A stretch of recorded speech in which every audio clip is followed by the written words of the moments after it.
think we're waiting on Alder Denny yet for finance. We'll let the record show that the HR committee adjourned in closed session. Neither committee took action. And so finance will continue its meeting with the remainder of its agenda once we have Alder Denny back with us. Can we get more? Can we get? Yeah.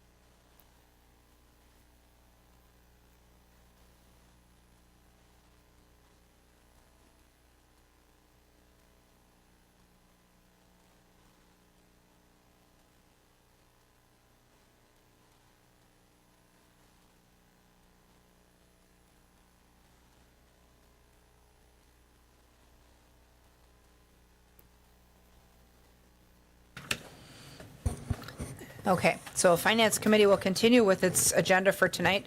Item number 2 is discussion and possible action regarding sole source request to upfit the 2023 police squad cars. You've got some documentation in your packets on this, and within the last few years, I believe the police upfitting contract has gone out for bids and RFPs, and as they indicated in the sole source materials, there is some value, much like other equipment, to have consistency between the various vehicles and units where when you get into a different vehicle, things are the same. The equipment's the same, you reach for things in the same place, equipment locks and unlocks the same way, and I think that's what they're trying to explain to us in their materials. I think they did also look at some alternative pricing, just as an aside, to see where they were at with their current vendor. And it seems the current vendor is not only responsive to their concerns, but also remains at a similar or lower cost to some other sources that they had looked at. We do have Solomon with us, who's the fleet manager for the city. If you have questions for him on the upfitting contract, or I guess if you guys want to just weigh in if the information in the packets was sufficient for us to make a decision, or if you'd like to hear from Solomon.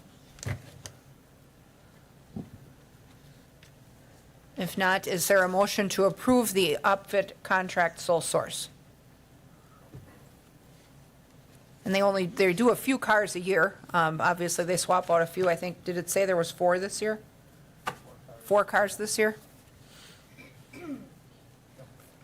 And we had given them permission earlier to order the vehicles early because there were such supply chain issues, I think, with getting stuff ordered and placed, so. Hi, everybody. Hi. So this is following the approval that we received from you guys to order early. So we ordered the cars early, and now we have to go through the rest of it, which will be the upfit, and then potentially the condition of the radios. We might have to order some radios later on too, so you really have to do it in 3 phases.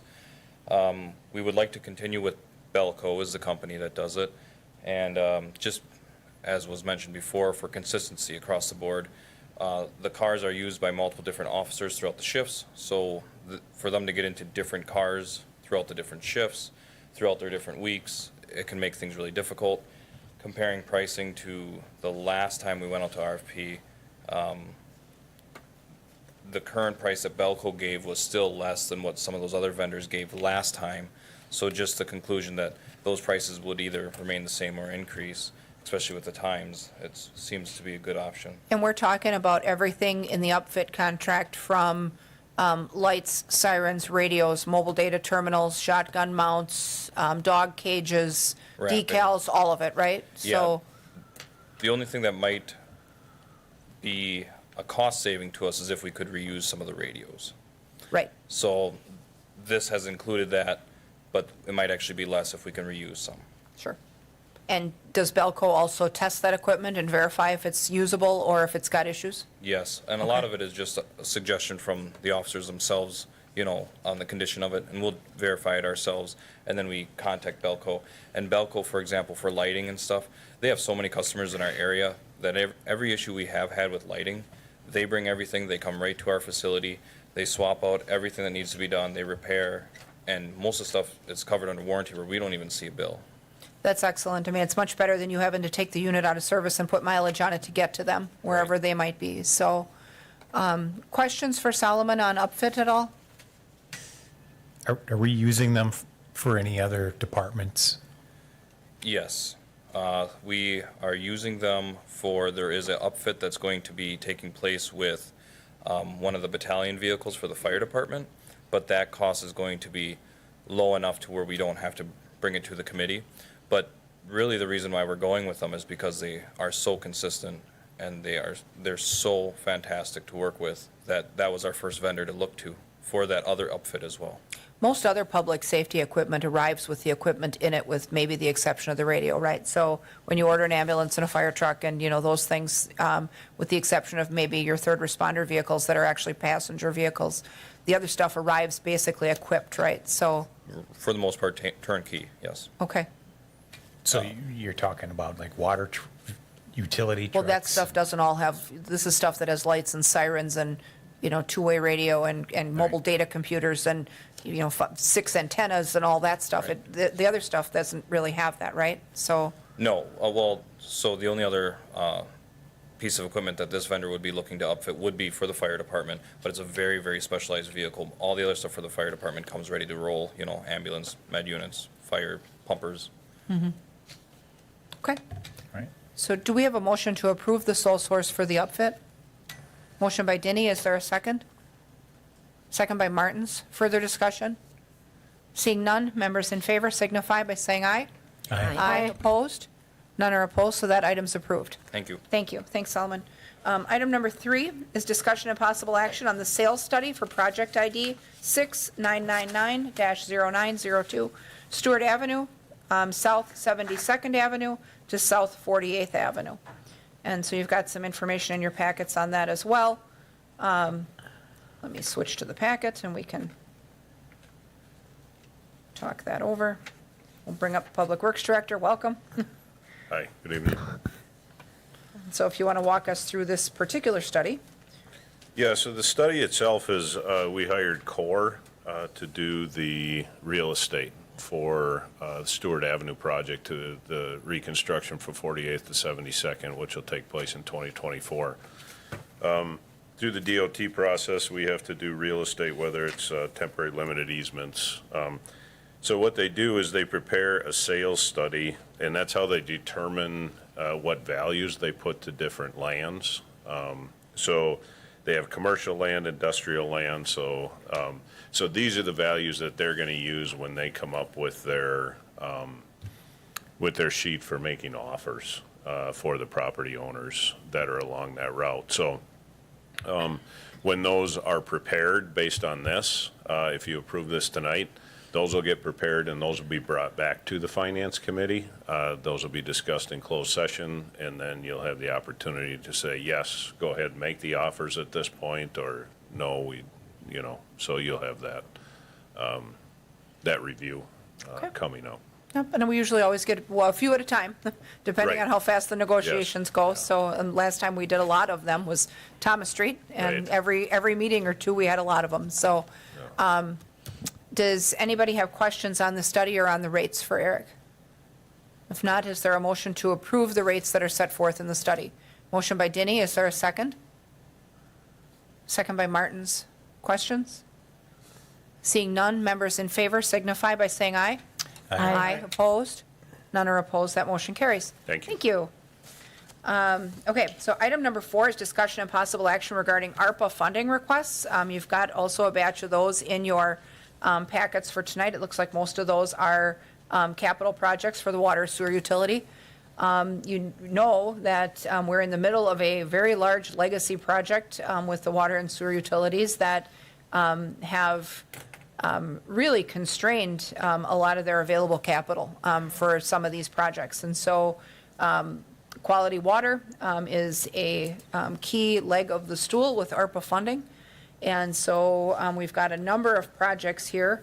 Some are street projects, the water and sewer portion of the street projects, when we do a complete rebuild. So 10th Avenue, Grant Street, and Henrietta Street. And then we've got some utility projects also on the water and sewer side, some of which you see are highlighted in the materials that are essentially required projects, and others that we have chosen along the way to include. All of them will need to rank. I mean, we'll have ranking sheets coming to us. Does anybody have questions for Eric, though, on these particular projects? A lot of these are utility infrastructure and a little different than some of the other requests that we've seen before. Or anything you want to walk us through on the individual projects, Eric, as far as prioritization or anything? Obviously, I would say that the high priorities are the ones that we're required to do. Those are the three highlighted in green? Right, yeah. There will be additional regulatory requirements coming down, but over the past 24 to 36 months, we've had a lot of requirements and revisions to standards that have come down and are being discussed to come down further. So these projects are required by the Wisconsin DNR or the US EPA for us to come into compliance or maintain compliance. And so we'll be having further discussions at the commission and also at finance for some extremely large projects coming as well to maintain compliance also. So- These particular projects, if we were to decide to rank it or fund them from ARPA, really would reduce the amount of capital borrowing that the utility needs to do for 2023.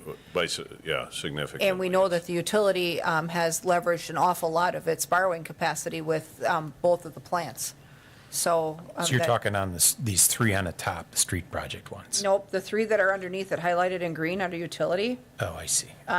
Lead service line replacement plan, corrosion control optimization study, and sewer lift station upgrade design. Looks like those are the required ones. I have a Yeah. question on the solar array study, because the solar array actually has been a topic of discussion in my district. Clearly, the plant is there.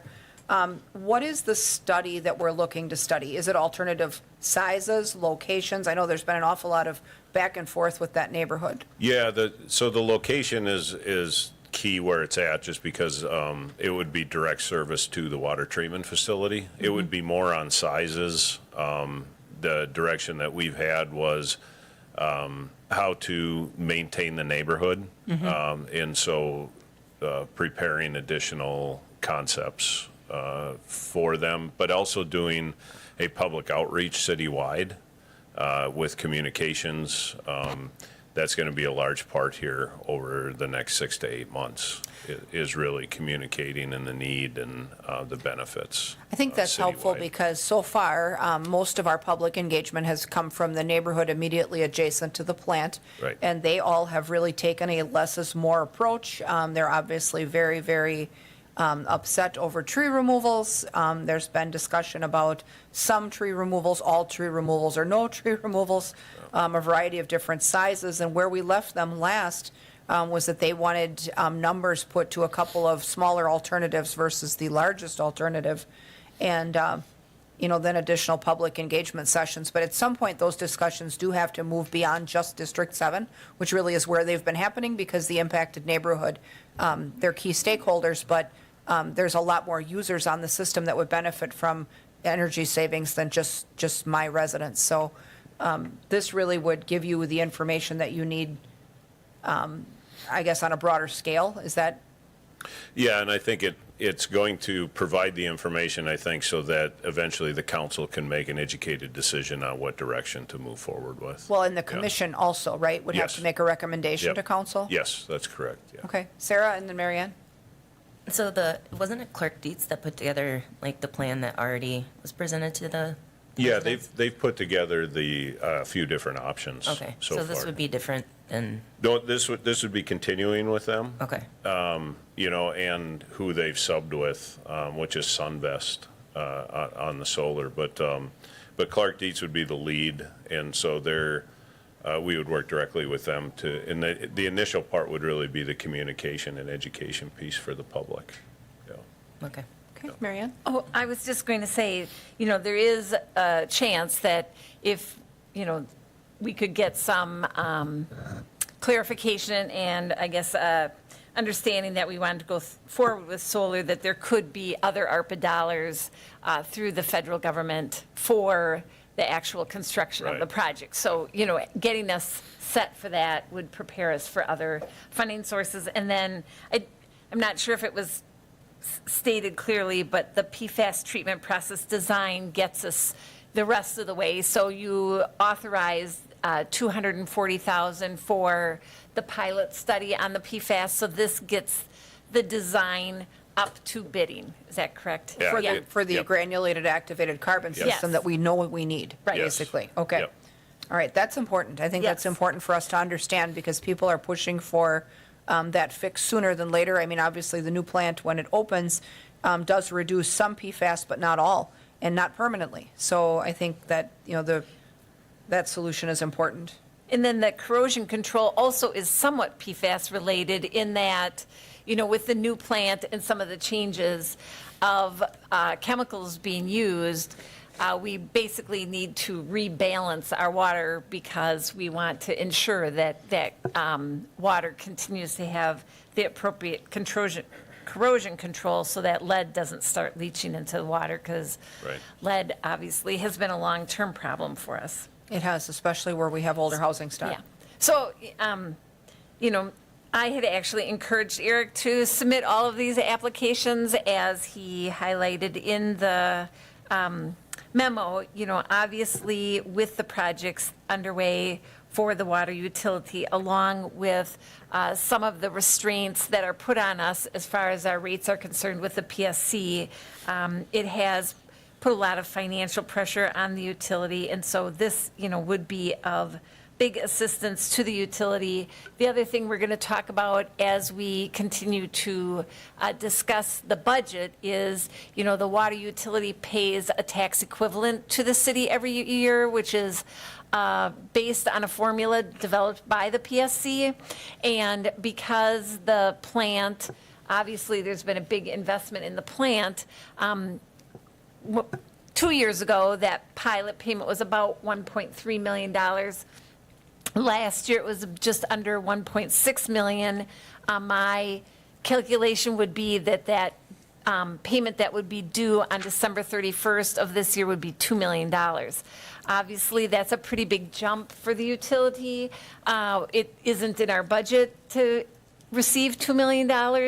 I went through the PSC website and looked at about 10 or 12 municipalities to see if any of them are forgiving a portion of that tax equivalent, which is allowed, and found that Milwaukee and the city of Oshkosh both forgive a portion of their tax equivalent. So I am going to, you know, ask that we discuss that during the budget meetings of forgiving what we did not anticipate in the 2022 budget, and then basically the 2023 budget has the same amount as 2022. So, you know, that would be nearly $1 million over that 2-year period that we could forgive to the water utility, again, helping it kind of get on its feet as it recovers from the plant when rates really didn't support the debt payments. Well, and I think it's important for us to ensure the financial health of the utility because up until these legacy projects came about, a couple years ago, we were talking about the fact that the water utility was in a robust and extremely healthy financial position. And there was a time when the city was actually carrying the utility's debt.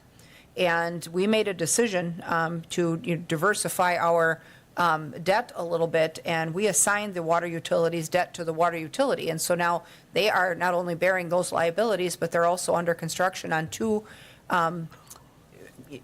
generational type projects. And I think rather than have them get too far out over their skis financially, it might make sense for us to have a discussion about that forgiveness. I mean, you know, over time, the city in its budget discussions has been able to gain some positive ground based on those pilot payments, but the time comes when those things come full circle and the utility needs our help as well.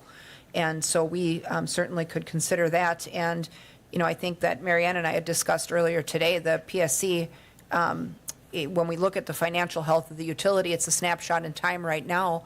And if they're not allowed to use the improvements at the plant or the new plant until it's placed online, that's a major revenue asset for them that they really can't declare in their financials, which if you take a snapshot of that, this month or last month, that makes them look pretty poor. Because, I mean, look at the value of the building that's up waiting to be set in motion. And I think once that happens in future years, we'll see a rebound, for them in their financial position. But this year and next year is probably going to be a little bit of rough sledding. So it's important for us to have those conversations, I think, in here, in the context of our budget workshops. So does anybody have questions for Eric on any of the ARPA requests? Because Mary Ann will email us ranking sheets, and we'll rank them probably for Tuesday, huh? For Tuesday's finance meeting? Yes. So Doug, go ahead. Okay, sure. And I would agree that these highlighted ones certainly seem to make sense. And the PFAS treatment process design to get us up to that point, I can go along with that. But I think one of the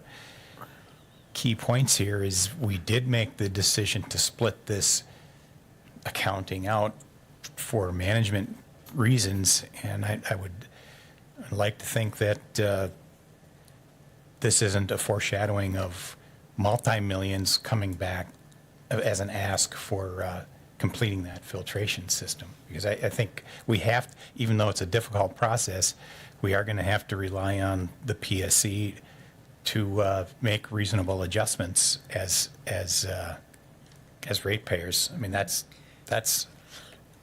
a separate utility. My expectation is that we'll probably see at least another ARPA request for the GAC, for at least part of the GAC solution. I think one thing that we can also talk about is we've applied for, and Eric had indicated to us prior that he had applied for some assistance both from the state and federal government that's actually working its way through some of their processes. There may also be options for us to take out forgivable financing through the DNR, through the Safe Drinking Water Fund, like we did for our plant construction in the first place. And the best kind of loan is a forgivable one where there are no payments. So if that's an option for us, I mean, as a last resort, the last thing we want to do is to pass on a huge rate hike to ratepayers for that solution if we can use a combination of other methods to get where we need to be. Yeah, no doubt. I mean, Yeah. I see advertisements on TV all the time where apparently there's money coming. I don't know where we are in that It's a process. slow flow from what I hear. I mean, a lot of the infrastructure money and things are, they don't come as fast as one would think. No, right now, the funding, at least for this, is not available to us yet. So our first step in the process is an intent to apply with the DNR. And we're going through that process. We'll have it submitted next week. But the actual funding and the applications for the funding for emerging contaminants and other funding, the anticipation from the DNR with the direction they've given us is they thought it would be available before the end of the year. So we're kind of closely monitoring that, Yeah, if we can get a combination of methods that add up to 16 million, we'd be sitting in a good spot. So, Yes, we would. I mean, that's what I saw That's on our recent goal. advertising. Okay, so then maybe my one question that I do have some more stiff objection to is the solar array study. So it looks, if I'm understanding this right, we're going to spend $235,000 to sell this plan to the general public. Well, the contract is for a lot more than that. And that was the contract that was initially executed by the commission. But since then, everything was kind of pulled back because of the resistance that we've had. And so it's not our intent right now to spend the $235,000 because that includes full design of the facility. So what we're looking at right now is a communication plan and general concepts and informing the public. And Okay, then, so that would be a fraction of the 235. yeah, I don't know what that breakout would the be. last discussion I had, the neighborhood actually has moved on it as well. I mean, this started out with massive resistance, and, we talked about some alternatives on the site, and, I said essentially, there's 4 choices that could get made. I mean, the Water Commission has to make a recommendation. One is do nothing. The other one is small, medium, and large on the array side. And, the thing that they were vehemently against was the largest array that not only powers the plant, but then produces enough energy to sell some back to pub service, which they don't necessarily pay top dollar for.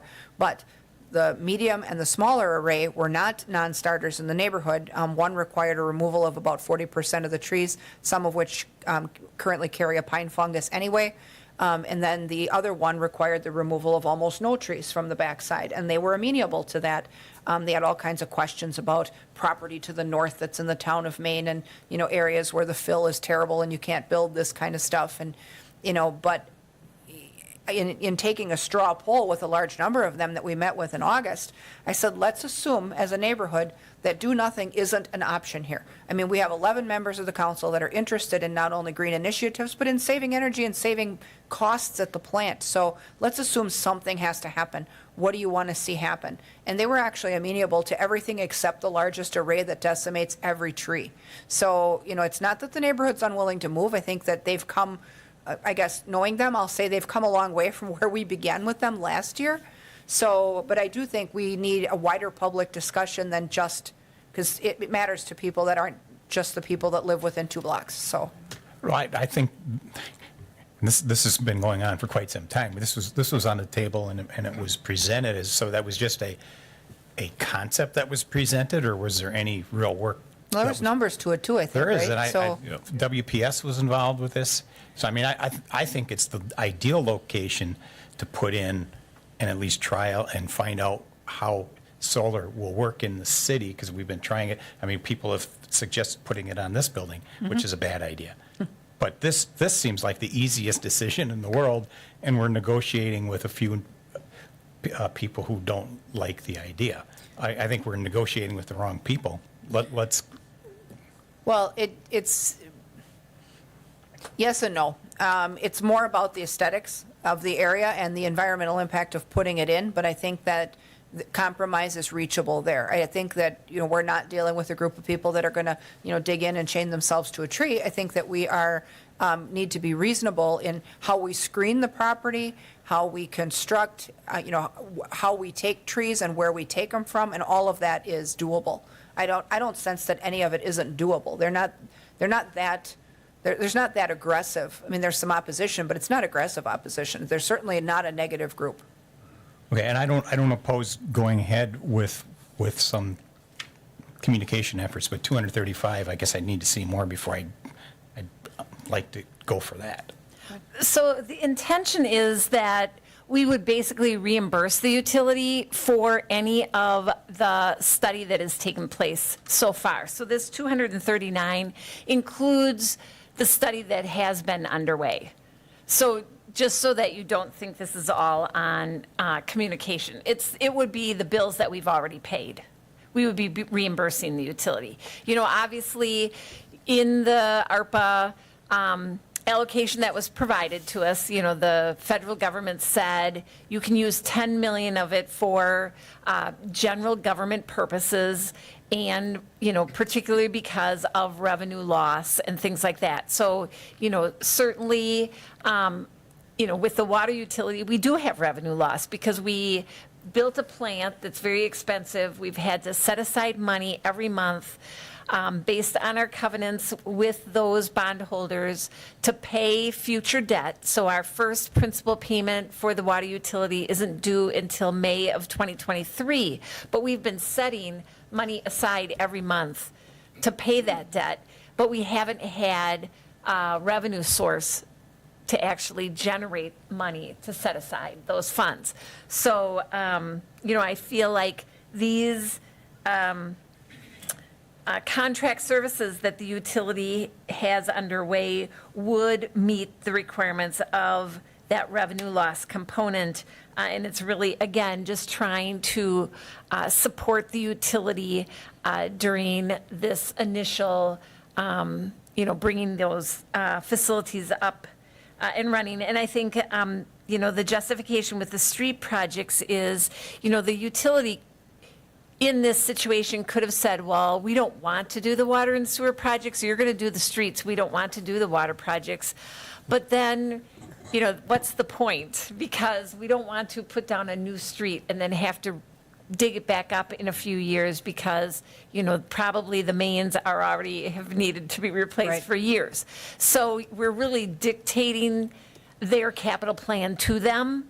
And so again, like when you find yourself in a financial situation, you defer, right? But they can't really defer if we want to do those streets. So I think we have really good justifications for all of these projects, and, I would definitely encourage the Finance Committee to support it. I can say that right now in the 2023 budget, we don't have any ARPA allocation in it. So there's $0 budgeted for ARPA in the 2023 budget, and that is, I would say, not consistent with other communities who are using ARPA still to balance their budgets.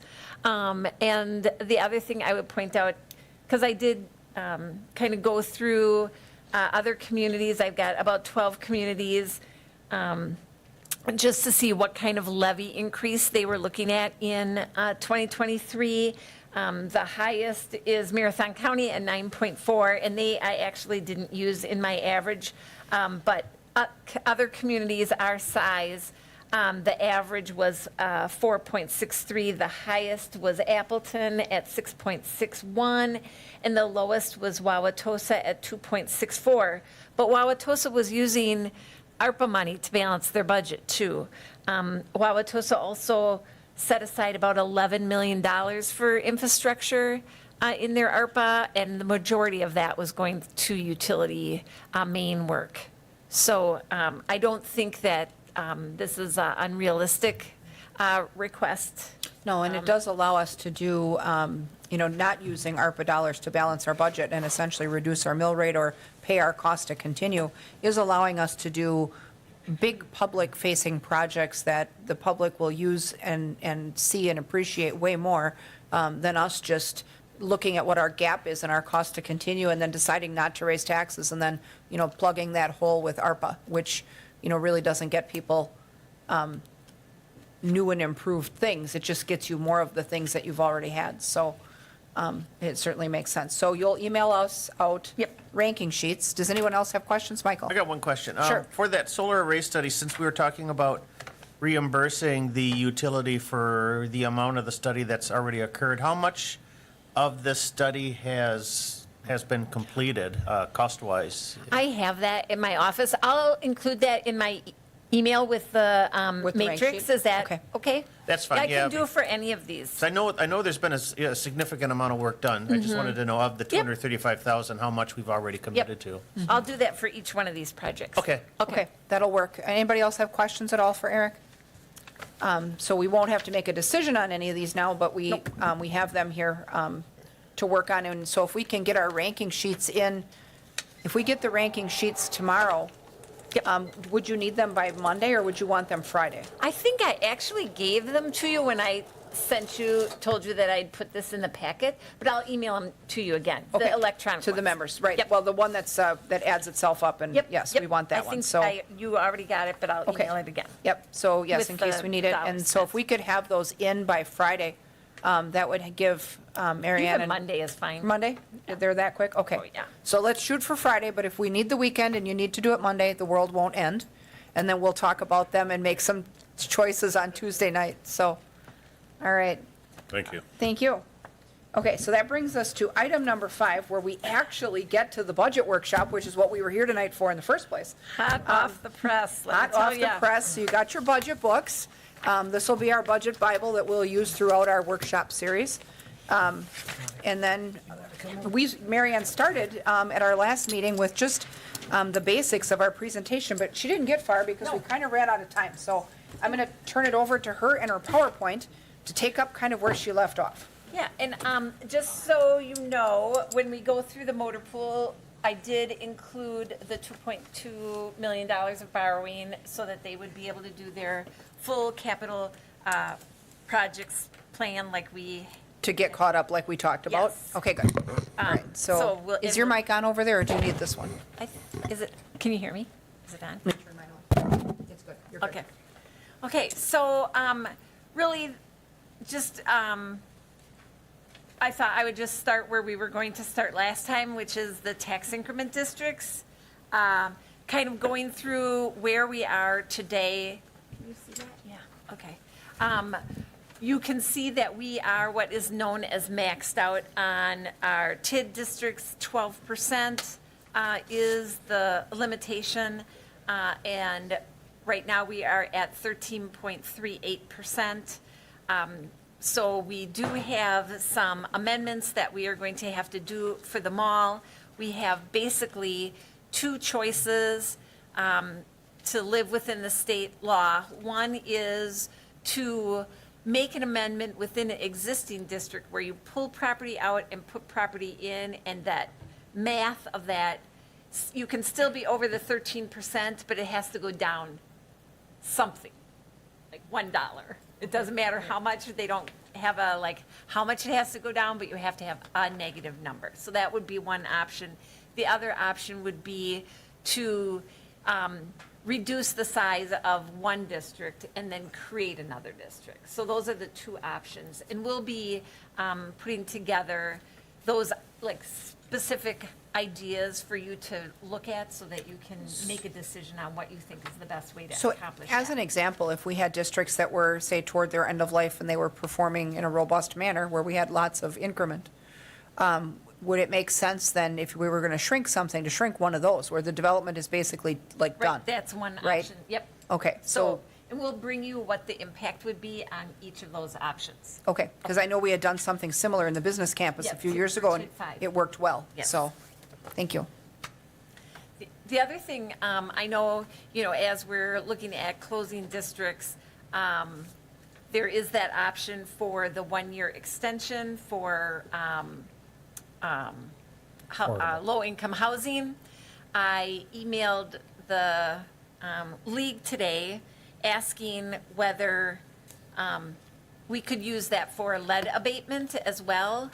And they said that they thought that we could. I actually was asking if anyone had asked for legislative change in that area, because I think, when you look at where we need lead replacement, it's in our older neighborhoods, which generally the housing stock in the older neighborhoods is, I don't want to speak in generalities, but probably needs improving. And that is where our pockets of LMI is. And so it would make sense that, they would see benefit if we were able to invest TID dollars on lead improvement. And the league said to me, two communities, Appleton and I forgot what the other community, actually are using their one-year extension to do streets in LMI neighborhoods, not even doing necessarily housing stock improvements. So, Does that, if we take the one-year extension, does the work or the TID investment have to be done within That 1 the year? TID or the No. half-mile boundary? nope. So it could be anywhere in the city? Yes. Okay. And it doesn't have to be spent, there's no time expiration on when you have to spend that money. So if it took you 5 years, let's say, to spend the money, you could. And you wouldn't have to do 100% for lead abatement. Like you could say, we have this specific housing project or whatever, and then, mix it up too. But we could use some of that to bolster the lead line replacement funds that we Yes. already have, that we've been getting. Right. That would be excellent. Okay. So, so really the amendments that we're looking at for the TIDs obviously is the mall. And you approved using TID 8 for 17th Avenue, so we'll add that. That's not a boundary change or anything, it's just a change to the project plan. So we'll be adding that. And of course, that will help the water and sewer too, because that reconstruction included water and sewer, as well as storm sewer. And then the 700 Grand Avenue affordable housing, that was in the half-mile boundary, I think, of TID 8. So we would, while we were doing the TID 8 amendment, we would just mention that in the plan as Right. well. So the TID 8 17th Avenue adjustment, we had previously allocated or had planned to allocate ARPA for 17th Ave. That would free up that ARPA as well, correct? Yeah, you never approved the Okay. ARPA allocation for Okay, because I know we had it on 17th. our list, but, Yes, it was not approved. okay. So we must have held it because we had a source like Yes. this. Okay, Yep. thanks. So, kind of going through the TID districts, TID 3 is downtown and riverfront. Its debt expires in 2031. Its debt payment is about $1.9 million. It saw about a 12% increase in its equalized value this year. And besides debt and administrative costs, we don't really have any projects for that right now. You can see, hopefully you can see this and you have your handout. Just, I'm constantly looking at the cash flows of the tax increment districts to make sure that, they, while it's pretty normal for a TID to go into a deficit position because you construct first and then the increment comes later, I'm constantly monitoring it to make sure that that deficit still remains affordable and that, long-term we can fund and recover that deficit. And you can see this is a great example of a district at the end of 2022 has a deficit about 1.2 million, but by the end of next year, that deficit will be eliminated because the increment now is more than the debt retirement. And so you can see that we'll have a surplus within that fund and would either, look to add projects to it or to retire the debt early. Sure. It's important, I think, that we recognize that positive flow because a few years ago when we voted or chose to extend the life of TID3, that was sharply criticized and for the length of time. But look at the positive impact, Yeah. That we'll see by the time we get to the end of its life. So that's important, I think, for us to understand. Sarah? I just had a question. So why does it have an annual deficit in like 2026? We have one big debt payment due in 2026, and that's to the Alexander Foundation. It's about $1.3 million, I think, payment. Like a balloon? Yes. Yeah. And so, and that was for the purchase of the Scott Street property. There's a parking lot, it's right across the street from the ramp. So that's what that causes that one deficit. Yeah, and you can see that when I do the cash flows, I'm basically not in this situation looking to increase the tax increment. I'm not relying on big increases in that district. And pointing out in TID3, almost all of the riverfront property now is in TID3 and TID12. So when you have an overlap like that, any new increment now goes to TID12, not to TID3. So again, another example of why you wouldn't want to count on a lot of growth in the district because of that overlap. Sure. We do have a couple of outstanding obligations in that district. One is our Dudley Tower investments. There is language in there that talks about building a skywalk between the Dudley Tower and a ramp across the street. And then the Resurrection Parish agreement. We are leasing the green space on that block. Our agreement indicates that we will build a park there. It doesn't have a lot of information on what that park should be, but right now it doesn't really look like a park. It's just so I would grass. say we still have an obligation there. Okay. TID 6 is the infamous Thomas Street and district. It has outstanding debt of $7.6 million. Its expenditure period ended. Again, the only thing in the budget is a little bit of administrative costs and debt service. It saw about a 5% increase in equalized value. Here again, you can see that at the end of 2022, it will have a very small deficit. It had a larger deficit at the end of 2021. But you can see that it will cash flow by the end of 2025. And in fact, I am speaking to I reached out to our financial advisors about actually starting to pay that debt off early. So we would call some of our outstanding debt on, let's say, in January of 2023. That will save us some interest because we've got this about $1.3 million worth of excess increments. So it will actually improve the financial condition of the district going forward. Well, and given the cumulative balance that we see there, I think we had just talked about the affordable housing project at 700 grand Yeah. and the contribution that it's asking for from us. And we had talked about just the other night in ED that using closed or closing TID district increment really is the best way to get there, rather than using ARPA or extending the boundaries or the debt encumbrances on live TIDs. So this is a great example here when we see what we've got for 2024. Yep. And by paying the debt off early, that certainly doesn't reduce the amount of that cumulative balance. It would actually increase it. Increase it. We would have less debt payments. Sure. Good stuff. TID 7, this district is also past its expenditure period. It is paying its last debt payment this year, wahoo, in 2023, a whole $40,000 in principal and $600 in interest.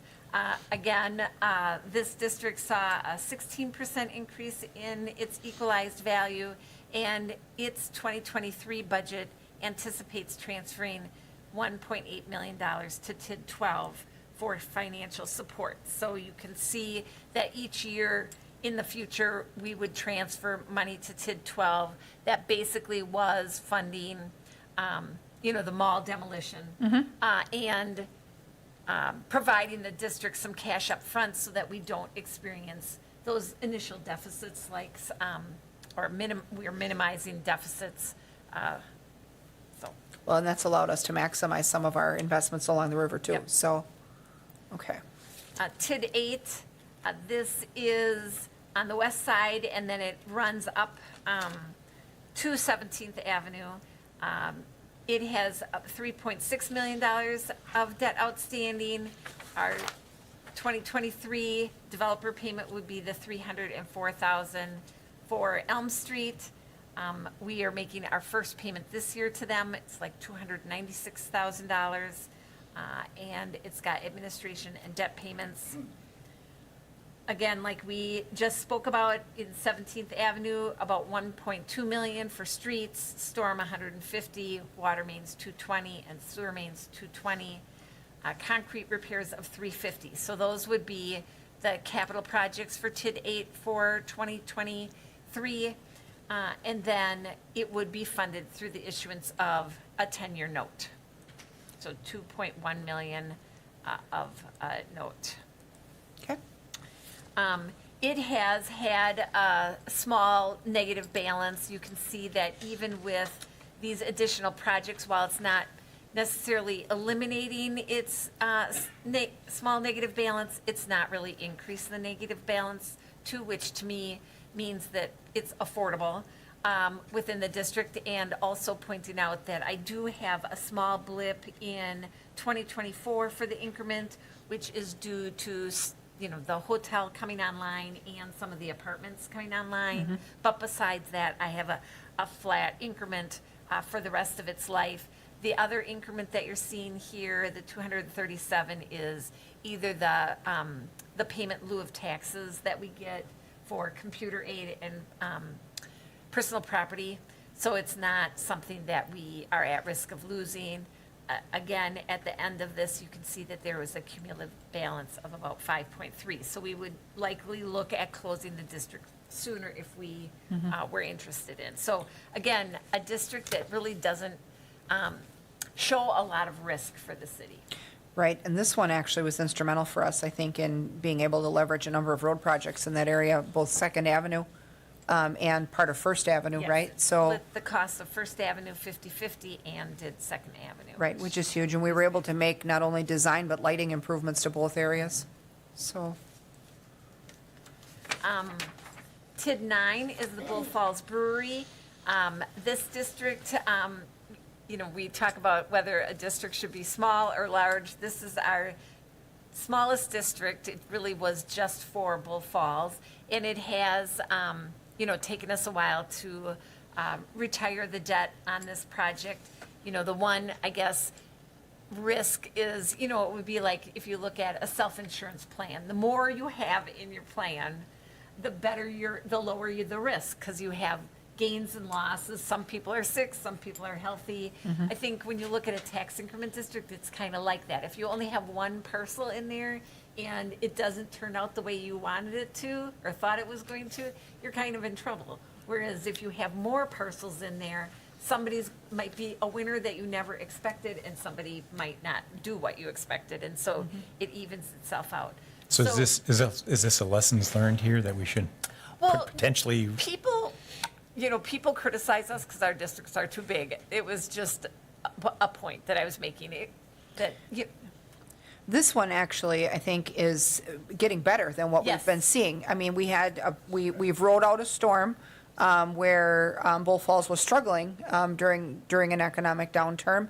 And then when they added the canning line, they had substantial capital outlay to get their canning line up and running. But now that seems to have kind of leveled out, at least here within the next couple of years, we're going to start to see positive flow again. Yes. Which is good. And they're back to making the payments. So, we had And- been on yep. hiatus for a little bit to help them over the hump. So, And you'll see now, once we make that last debt payment next year, that really then all of the increment and the loan payments go to the bottom line, basically. And so you're going to see kind of a quick turnaround. And again, the deficits were, in my mind, small. I know $200,000 is not a nothing, but it's small in comparison to what, some numbers look like. Yeah, sure. Actually, back to the tip eight, just a really quick question. Sure. When, oh, turn your mic on, Carol. I don't think we can hear you. yeah, sorry. On tip eight, the light improvements, is that South First Ave? South First Ave and South yeah. Second Ave. So Second Avenue from Stewart to Elm? No, yeah, Yep. Stewart to Elm.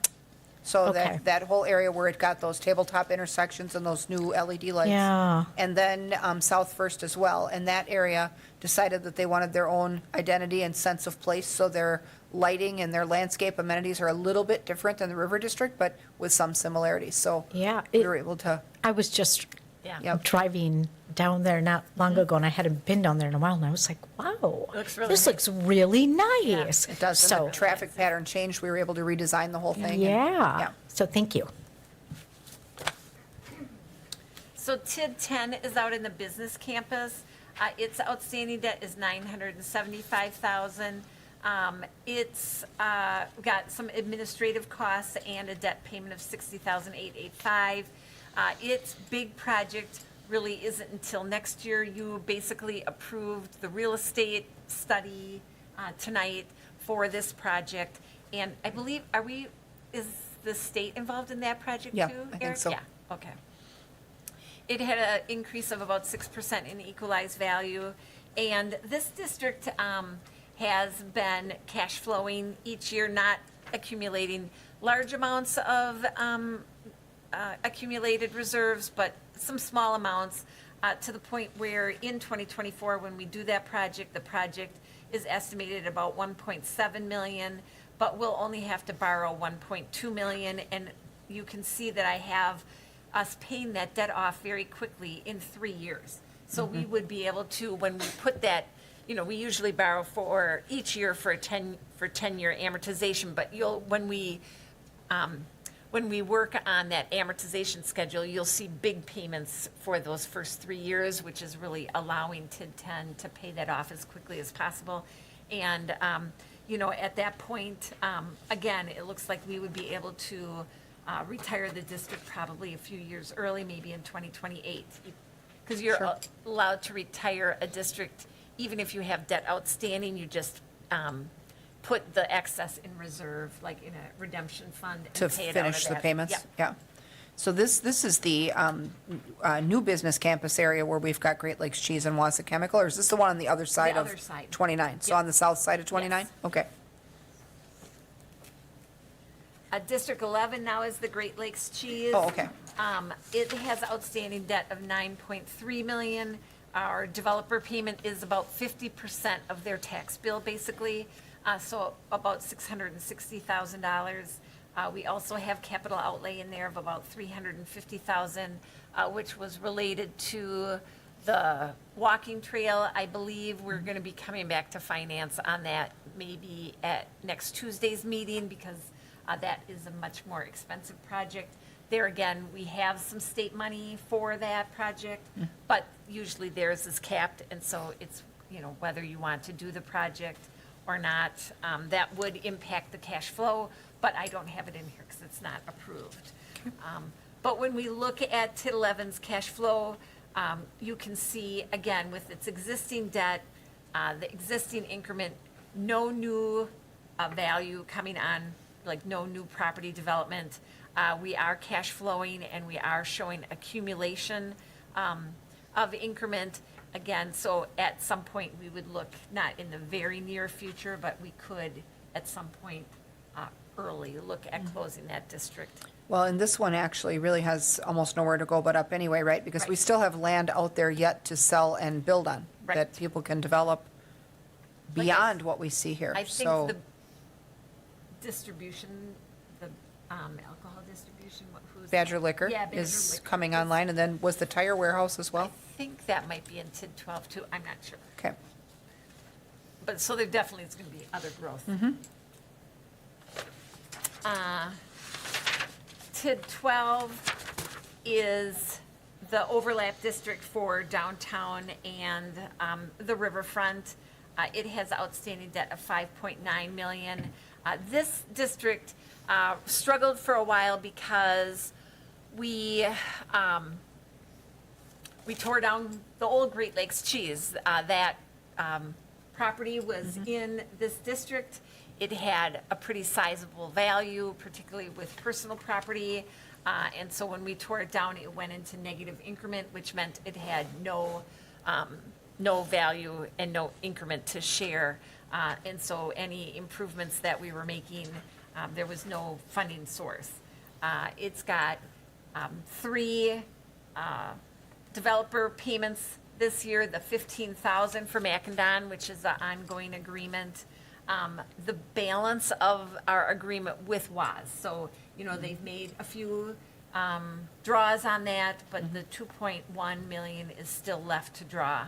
So it remains an obligation. And then River Life for the condos, which is, I think, 50,000 for like soil remediation. Site prep and things, Yeah, yep. yes, and the other 50. Projects would be the mall, street, sidewalk, and utility improvements. Right now, I've got an estimate in there of about 3.2 million. It's just in the beginning of design, so we don't really have a good budget yet, so that's really a placeholder. And then 300,000 for parking improvements, again, kind of capital improvements that we would need to do to keep the, I think this time it's to the Pennies ramp, right, in 2023? Yeah. So, and then debt payments of the 774,375 and administrative of 70,000. It saw a 13% increase in increment. The T-wall doesn't need to be in the 2023 budget because it's not until that facility is up and running when we go into that increment sharing, so there's no impact for that project right now. This district does have some deficits. Obviously, it will have deficits in future years. We are going to see some increases coming up due to some improvements in the area. And the TID 7 contributions that you can see here. So the completed condo project obviously will generate increment in here. We're also picking up increment from the Aspirus Clinic in Yes. this district, right? Yep. So, I've been pretty conservative right Okay. now because I don't really know what that's going to look like. So I've really, the 2023 of 407 is calculable. Is that a word, calculable? Now, and then I just bumped it up to 450. It's okay. But you can see it's very short-lived, the deficits right now, until the very end, which, again, we're going to have more increment than 450. Sure, sure. So, when I look at our TIDs right now, I think they're very healthy and very low risk. Well, and So I I think think that's a great thing. when we look at them, we look at all of the improvements and the progress that we've been able to make. Obviously, the ones that have some of those deficits are the ones that are the most active, where all the big stuff is happening in the short term. And so when we have a robust period of development where lots of projects come forward all at once that all need to take flight, within a year or two, we get into these situations, but then in the end, we have a tremendous outcome. So Yes. Yep. that's good to see. Yeah, and just kind of in summary, the new projects would be Stewart Avenue and Stewart Avenue concrete repairs, the mall streets, the Penny's ramp improvements, and then just some design and real estate work, I forgot to put that on there, of that TID 10 for Stewart Avenue. Sure. Anybody have questions for Marianne on TID districts before we segue into internal service funds? I've got. Go ahead, Doug. Sure. So TID 12, the donor TID 7 is really keeping that alive Yes. right now. Yes. How long can we clip the surplus on any of these given So. districts without, Oh, go ahead. yeah, I guess, is there any guidance on that? So you can do it for 5 years. And then if you wanted to do it longer, you would have to go back to the joint review board for a second 5 years. It doesn't appear that you would need to do that.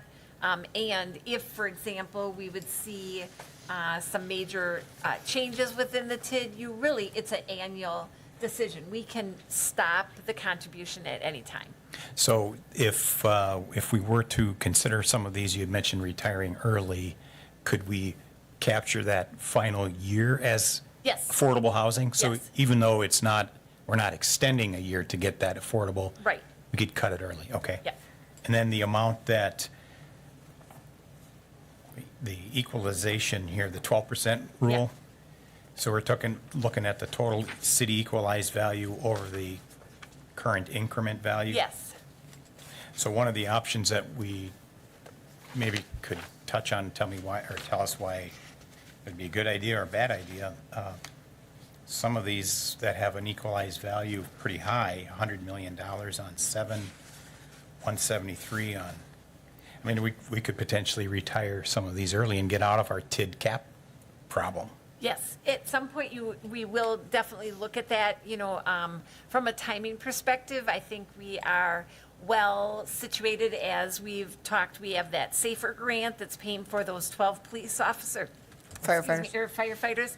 And, tickle, sorry, that could provide, capacity to fund those with the levy.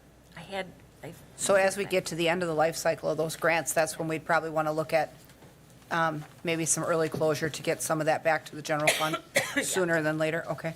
Okay, and then lastly, slightly, maybe not completely related, as you had mentioned, obligation to one of the foundations on some property. Does that also apply to the Grand and Thomas, that piece at 700 grand? Is there an obligation there No. on that? No. Right. No, we own that outright. Okay. Get a drink of water. I know, I'm trying. It's acid reflux that kicks in at night. Sorry. I know, I have my mother to thank for that. Oh, thank you. She has it too. My sister does too. You do too? Just like one day it started. It's Well, and as crazy. soon as you pick up a phone or Yeah, oh, for start to sure. explain stuff Uh-huh. on TV, right? So, I just hope that It the happens. sneezing doesn't kick in, because oftentimes if I get a really bad tickle at the back of my throat, then I start sneezing and coughing. It's embarrassing. So we'll just go through the internal service funds really quick. I know we've been here a long time. And then we can do the rest of the budget tomorrow night. We are still finalizing the supplemental requests too, so we'll have that as a handout for tomorrow. So the internal service funds basically are funds that we create to provide service to ourselves. So they accumulate costs and then they charge departments for that service. So that we use that for our employee benefits. So, before, when we had a self-insured health insurance fund, all of the claims went in there, and any other administrative costs on that self-insurance fund, and then we billed the individual departments based on their number of employees and the health plan that they selected, a pseudo premium. We now are fully insured, but we still charge the district, or we still have the district set up that way so that we could, if we ever were in a situation where it looked like it would be beneficial for us to go self-insured, we're all set. You can see we have about a $1.3 million reserve in there. We're keeping it in there again so that when and if we can go for self-insured, that we would have the reserves already set up. And they're, you know, we know they're there, so we can always, you know, like, look at them if we ever need them for something. But we do have a self-insured dental plan. We have not seen any real cost increases to our dental plan, so we haven't increased our rates in a long time. So that fund is doing great. The other insurance fund that we have, we pay all of our risk insurance. Our workers' comp is self-insured, so we pay our self-insured workers' comp, our property, our liability premiums, and then we allocate that out to the departments. Again, we have a nice, healthy reserve of about $1.4 million in that fund. So that is in good shape, too. And so it's not really relying on any levy dollars, it's relying on those department charges. And that is about it that I have. Okay, and so with our Thankfully, because I'm budget timetable, losing my right, voice. the hour draws late, but it's okay, we're tough. So, then what we'll look at is the rest of our, budget calendar. Tomorrow night, we'll do this again at 5:30, where we'll dive into, you know, a lot of the meat of the budget as far as our, cost to continue, what we figure we're gonna see for valuation and where the gap is, where the mill rate sets, for next year. We will need at least a third session. Our normal meeting is 10:25. If we don't have a full agenda that's crammed for that, we can actually do some budget work in that session as well. We can use part of that meeting. Assuming we start at 5:15, we would have, you know, at least an hour where we could power through the normal business items and then maybe look at some budget stuff. Tentatively, we had tried to look at 10:26. I have a commitment on 10:26, so I cannot do the 26th. Oh, okay. And I think something else is meeting the 27th, right? Didn't we have, I thought there was something else that was in the way of, No. We can maybe send out email tomorrow to see if there's, or we can wait yep. to, it's up to The other you. suggestion I would make is Monday, 10:24. Oh. Public health and safety has moved to that night at 5:15, but it does not have a lengthy agenda. We could do a hard stop on public health and safety at 6:30. And so, or if we wanted to pick up, you know, pick up that evening, maybe do 6:30, and we could get an hour and a half out of that evening for our budget work as well, if we can't do Wednesday. So I guess if, watch for a quorum poll to see what we can do. You know, if we can do maybe some of it Monday and some of it Tuesday, we wouldn't need Wednesday. But our goal is to hopefully finish our work in committee here by Halloween, because we want to have the public hearing at the first council meeting of November, and then wrap up our budget so the council can vote on it right before Thanksgiving. And if that passes, then that allows them to get their tax bills out on time the second week of December. So, Yep. does anyone have questions on that calendar at all? It Doug? doesn't appear to have Oh, anything Sarah, go on ahead. the 27th. The on our 27th, the calendar. city calendar looks open? Yeah. Let me see. Let me see here. I thought something was happening the 27th, but in fact, I thought I made a note about something. I'm gonna just double check. Historic preservation is having Thanks for that. That gets me, see how it helps. That's maybe what it was. It was the Historic Preservation Commission, the John Marshall School discussion. That's the 26th? Okay, so we should avoid the 26th anyway, because Carol's gonna need to be there with her residents, so. Okay, so let's maybe shoot for 10:24 or 10:27. Okay. And we'll plan to have that item, the budget item, also on our 10:25 normal meeting. If we can squeak out a little work then too, and we'll have some updates maybe then too for some of the numbers that we've been waiting on. Yeah, because we don't have our assessed value. I've got an estimate in there right now. But as the month, I would imagine that we should be getting it soon because, you know, our Board of Review closed really quick this year and it was done really early. So that usually helps us. But, you it can be a situation where the state is fighting with one of our manufacturers, and then that can slow it down too. Right, because we'll need that manufacturing value as well, which we don't Right. set that here. So, Right. once that comes in, and then we'll probably need some final enrollment numbers and figures on employee benefits as well, right? Because open enrollment is in progress right now. So once we know who took what as far as benefit plans, we'll know a little more about what that's going to cost too. So, anybody have any other questions on the budget calendar? Doug, go ahead. Do all of the alders have a copy of this right now? No, we just printed it when we came into the meeting. Like, literally, they bound Okay. it 4 minutes before we came But they into the will meeting. have. They're all it getting They prior- will though. have a copy, yes. Yes, they're all getting it though. We obviously here, as we grind out our sessions, we'll make changes to it. We'll add and delete things, and we'll spread things over multiple years where we can afford to. And so the end product will be different than this, but they do get the book to start Yes. with, so. Okay, so, it isn't, essentially, this is a draft, it's Yes. not stamped Yes. draft. Gotcha. Yes, Yep, this and we fill in the adopted, it looks like it's adopted, like if you go to the individual pages, it really Right. just prevents us from having to, like, redo everything again, because most of the numbers don't change, right? So it makes it easier for us as far as compiling. Yep, But the it's things- not considered The adopted. things that we find that we have to fund over multiple years often are things like CIP and supplemental requests. Yeah. And so once we get the supplements, and I guess the one request that I would make of our departments with supplements is that they be realistic with us in their requests for supplements, because they should know already that we're in a super difficult year. And we'll rank all of those, obviously based on need, but, we certainly want to entertain supplements for things that are critical. But this is not the year to bring us things that are just nice to haves.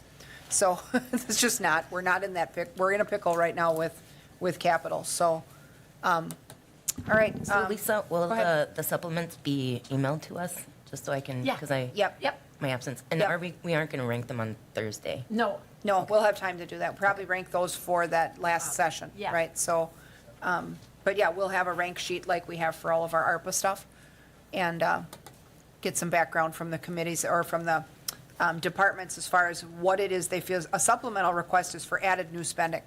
And so those are things that we're pretty judicious on, but if there's a valid reason or something's at condition critical where we don't have much of a choice, we understand that, but we certainly are not in a position to just spend it up this year. So without any other questions or comments, we are at the end of our agenda, so I would take a motion to adjourn. Motion from Denny, second from Watson. Members in favor signify by saying aye. Aye. Aye, opposed? None are opposed. So we will reconvene. We'll see everybody tomorrow night at 5:30. Thanks, you. everybody.